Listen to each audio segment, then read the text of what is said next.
তরুণরা এই সরকারের বিরুদ্ধে পেরে উঠছে না, কারণ সরকারের হাতে বন্দুক আছে। তরুণদের কেন আমরা উজ্জীবিত করতে পারিনি?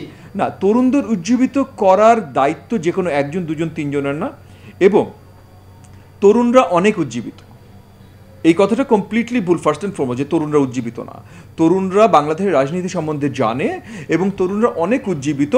একই সাথে তরুণরা হয়তো অনেক জায়গায় আশাহত, কারণ তরুণরা অনেক চেষ্টা করেছে এবং করে যাচ্ছে এই দেশের রাজনীতিতে সঠিক ভালো কোনো অবদান রাখার, যার এক্সাম্পল হিসেবে আপনি এই যে ফারুক, নূর, রাশেদ ওদেরকে ধরতে পারেন, যে এই যে তরুণরা ভালো করতে চাচ্ছে সেটার এক্সাম্পল। আজকে নূরকে দেখছেন, নূরের সাথে রাশেদ আছে, নূরের সাথে ফারুক ছিল, এদেরকে দেখছেন, এরা হলো তরুণদের এই যে এক্সাম্পল। প্রবলেমটা কোথায়? প্রবলেমটা হলো আমাদের সরকার ব্যবস্থা এমন জায়গায় গেছে যে তরুণদের কোনো অবদান রাখার সুযোগ দেয়া হচ্ছে না, তাদেরকে পিটিয়ে রাস্তা থেকে তুলে দেওয়া হচ্ছে। দেখেন, মুখের কথা অনেক কিছু বলা যায়, আর দেশের জন্য মায়ের খাবা, ডে ইন ডে আউট কেউ মার খেতে পারে না, কেউ মার খেতে পারে না ডে ইন ডে আউট। হ্যাঁ, সো আমরা যারা মনে করি যে সাকির কথা বললেন বা আমার কথা বললেন, আমাদের একটা বয়স হয়েছে ভাই, 50 বছর পার হয়ে গেছে। এই বয়সে আমরা দুনিয়া অনেক দেখেছি এবং সেই হিসাবে আমরা কাজ করে যাচ্ছি।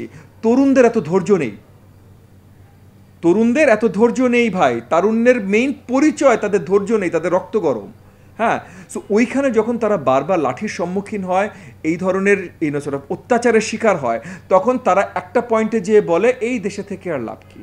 তখন ওই যে ব্রেইন ড্রেইন বড় একটা প্রবলেম আছে আমাদের মতো দেশগুলোতে। এই ব্রেইন ড্রেইনের ঘটনাগুলো ঘটে, যে যারা আসলে মেধাবী তরুণ, যারা এই দেশে থেকে দেশের চেহারা পাল্টে দিতে পারতো, তারা আর কোনো উপায় না পেয়ে এই দেশের বাইরে চলে যাওয়া শুরু করে।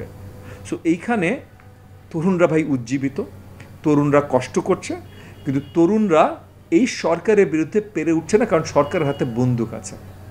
সো আসলে আমাদের দেশের তরুণদেরও বিকাশ করতে হলে এই সরকার বদল অত্যন্ত গুরুত্বপূর্ণ।